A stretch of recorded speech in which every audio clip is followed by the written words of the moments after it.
Hello, and welcome to Talk Thursday. I'm Maria Ressa. Today we have a great privilege to talk to one of the authors of Why Nations Fail, Dr. Robinson. James Robinson is in Manila up until December 15th, and he will be speaking with many parts of society, including with cabinet secretaries. So, James Robinson, with us today on Talk Thursday. Why do nations fail? Well, nations fail economically, so that's what the book is about, Sure. About why some countries fail economically and others succeed economically. They fail or succeed depending on how people themselves organize the economies. And the most important thing for having a successful economy is to have incentives and opportunities for people. And we argue that that's all about the rules that people themselves create in society, the institutions, the structures that create incentives and opportunity. So we say, to be economically successful, you need to have a society which has inclusive institutions, inclusive economic institutions, but fundamentally inclusive economic institutions come from political institutions, inclusive political institutions. So the main emphasis on the book is, yes, it's about economics, it's about having inclusive economic institutions that incentivize and give opportunities to people in society. You know, economists have known for 60 years that what the difference between a successful and economically unsuccessful country is. A successful country is a country that harnesses the talent and skills and energies, the creativity, the ideas of its people. And that's about how institutions create incentives and opportunities. But when you're talking about building institutions, incentivizing the power structure, how do you get those in power to let go of power and actually be more inclusive? Well, the book sort of, operates at two levels. One is to say, if I look around the world today, I can sort of see differences in development in terms of differences in how inclusive or extractive, that's the terminology we use for sort of the opposite of inclusive, is extractive, how extractive the institutions of societies are. But historically, every part of the world had extractive institutions, and in some sense the huge inequality you see in the world today was caused by some societies making a transition from extractive institutions to inclusive institutions. That happened in Britain, in the early modern period. It happened in Western Europe. It happened in North America. It didn't happen in other parts of the world, in sub-Saharan Africa, to a lesser extent in Latin America or whatever. So institutions are very dynamic. Politics is dynamic. One of the biggest forces that we emphasize in the book is that political change is often driven by collective action, by things like people power. In the Philippines, people power was a force. People who were suffering under the extractive institutions in the Philippines in the 1980s understood their collective grievances, and they managed to act collectively to change the system. Think about the Arab Spring change in Tunisia, Egypt. Very similar in 17th century England. 17th century England changed because of the Civil War, because of the Glorious Revolution. United States, same thing. There's always conflict. What would have happened in the United States if the South had won the Civil War? The United States would be a poor, backward country today, not rich and successful. So there's conflict over institutions, and I guess I would say, the main emphasis is on exactly people who suffer under extractive institutions organizing collectively to try to change the society that they live in.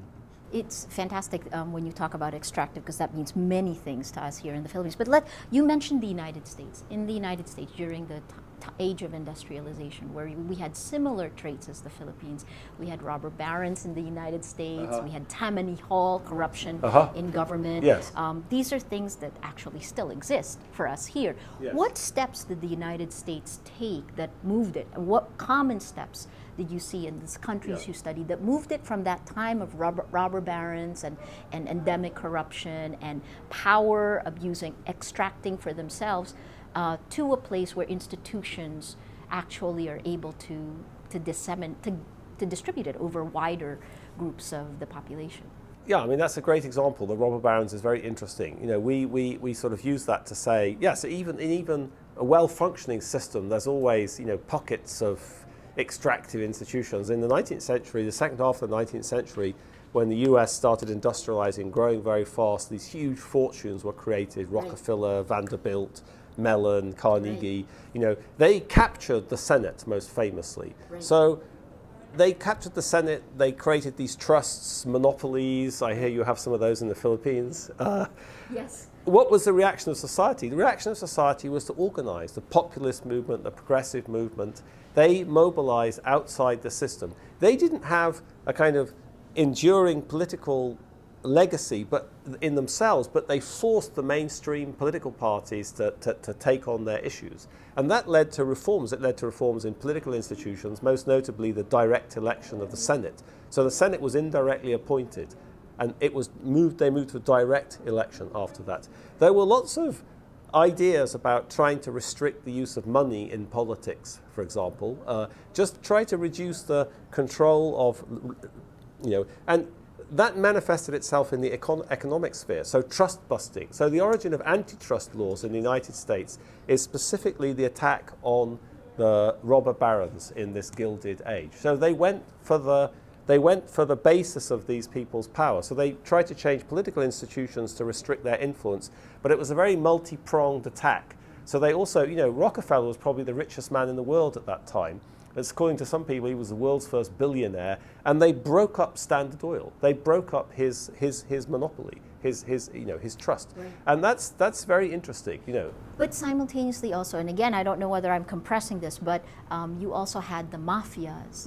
You had law enforcement kicking in to cut down on criminal activity, Yes. and at the same time to run after, to establish some kind of law and order to stop corruption. Is that a necessary step to create these institutions? I mean, when I look at it, those are the things that pop out when you look at the steps in these countries that have actually successfully created institutions.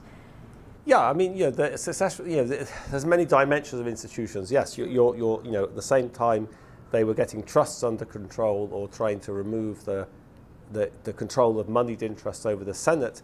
They were also developing state institutions, trying to eliminate electoral corruption. So in the 1880s and 1890s, for example, they moved to much more effective secret balloting in elections to try to remove vote buying and coercion and fraud in elections. And they tried to develop state institutions. You could say that was an imperfect process. State government, city politics is still pretty corrupt in Chicago today. But Tammany Hall was. It's shades. So you could say there's sort of shades of grey. What was it that allowed the United States to improve, the functioning of elections, to make them less fraudulent, to improve the state, to introduce meritocratic hiring and promotion and the bureaucracy? I think that's fundamentally a sort of cumulative political process that the United States.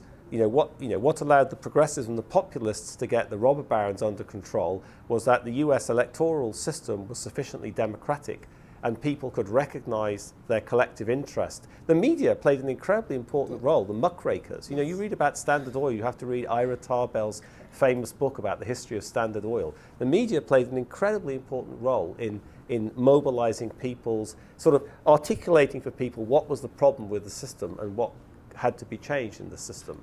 So that's a wonderful example of how the media was powerful.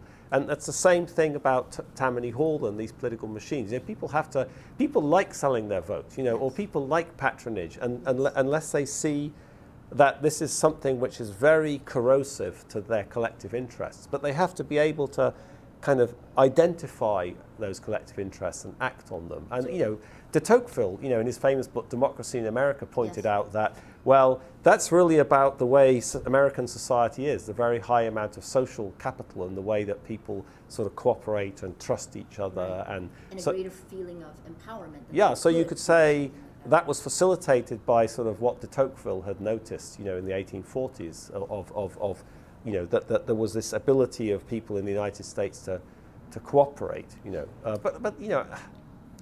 Well, let me bring us to Asia, South Korea. In your book, you talk about the difference between North Korea and South Korea. Yeah. But in South Korea, what's interesting is they had cabals. I mean, part of their journey to actually creating institutions went to this period of trust. I mean, of big groups of economic and political power held by a small number of people. But they were able to actually bring it to many more members of their society than, say, the Philippines. What worked in South Korea? Well, that's I mean, at some level, the South Korean case is a sort of anomalous example for our theory. What we try to emphasize is that if you want to have long-run economic success, you need to have this sort of nexus of inclusive and economic and political institutions. Yes. That's not what South Korea had in the 1960s when General Park came to power. Right. You could say that under the military it was a rather what we call an extractive political institutions. It was not an open democratic society. And if you thought about the chaebol, you could say, well, how inclusive was the economy? I would say that what we point out in the book is that in some sorts of circumstances you can have growth like this with extractive economic and political institutions, but it's always sort of unsustainable. Maybe the chaebol and the military created some sort of balance of power, in society.